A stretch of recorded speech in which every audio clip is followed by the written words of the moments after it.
Vigilant Church of God presents Michael H. Venish, bringing you the Church of God today and you. And now, Michael H. Venish. Greetings, friends and brethren around the world.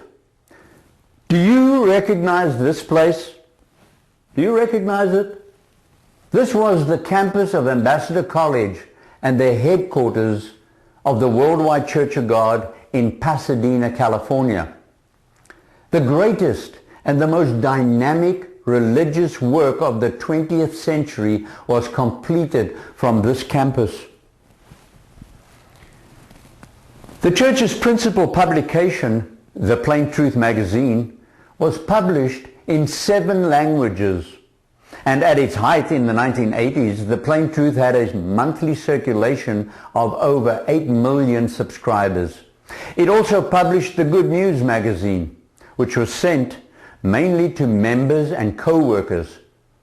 The Worldwide Church of God produced many books and many booklets. It also produced a Bible correspondence course. And these tools were used to teach the restored doctrines that were revealed to Mr. Armstrong in the Bible.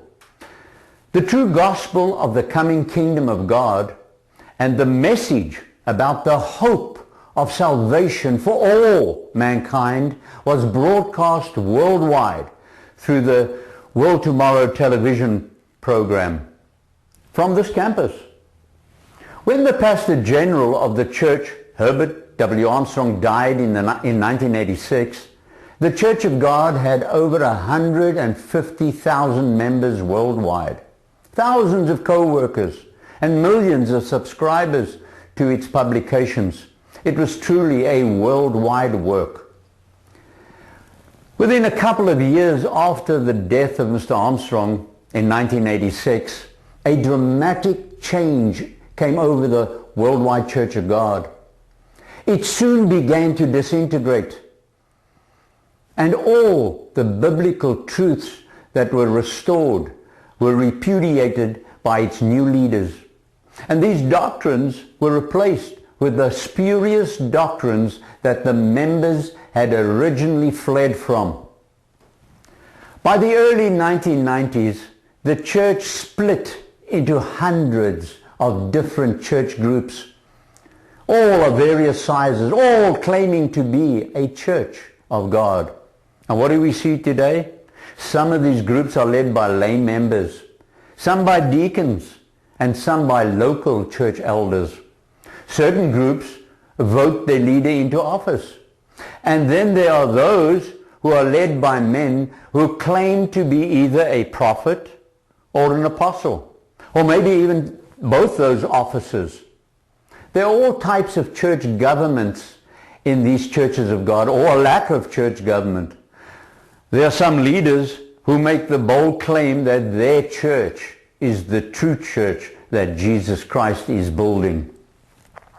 Today, we have 2 notable churches who have built headquarters facilities closely resembling the Ambassador College campus that we see here in this photograph. And both of these huge costly building programs are funded by their members. One leader says that they are raising the ruins of the Worldwide Church of God. The other one is following what he claims to be the grand pattern that Mr. Herbert Armstrong was supposed to have established during his leadership of the Worldwide Church of God. And of course, we know from Mr. Armstrong's own words that he never ever mentioned a grand pattern. Mr. Armstrong actually mentioned that when he died, the work which he was called to do, that very work he was called to do, would be done. It would be over. No one would follow him. And there would be no follow-up work after the same type. Notice what he said. God has kept me alive so far because I have not yet completed what God wanted me to do. And when I die, I will have completed what God wanted me to do. And there are those who believe that God has not ever let anyone die until whatever God set for him to do as a commission has been fulfilled. Well, I guess that is true, that it has never happened in any case that we read of in the Bible. And I don't believe that God is through with me yet. But if I die, you'll know that he was. And that'll mean that the work has been finished. In many of these churches of God, whose leaders make an idol of Mr. Armstrong, they forbid their members from fellowshipping with those of the same faith, even those from the same family, brother and sister, mother and father. They can't meet. They are all banned from associating with brethren they originally went to church with, brethren they fellowshipped with, people with whom they shared a meal, had a good laugh together, cried together. Their children grew up together, probably attended summer camps together. And now what do we see, brethren and friends? What do we see in the church? We see prejudice, hostility and animosity. Yes, hate. Members of the same faith hate each other. We see disrespect and a loss of civility among those who were once friends and brethren and family. These people who were supposed to be the family of God, who all believed the same doctrines. But why the shocking division in what was once a close-knit church? Notice what Jesus Christ said in Matthew 24 verses 11 and 12. And many false prophets shall rise and shall deceive many. And because iniquity shall abound, the love of many shall wax cold. What Christ is saying is that evil will spread in the church because of false teachers. Teachers who are ignorant of how God's government functions, how the ministry and members should relate to one another. They, both ministry and members, actually show contempt towards Jesus Christ by placing a human being in his place. A man becomes the idol and Jesus Christ is shut out. This once beautiful campus that served as the headquarters of God's work worldwide is no more. It's gone.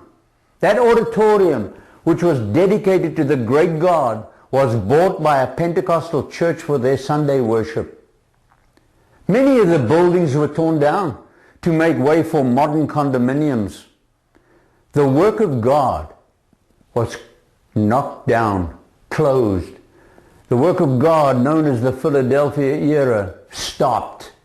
The open door was shut. And what do we see today?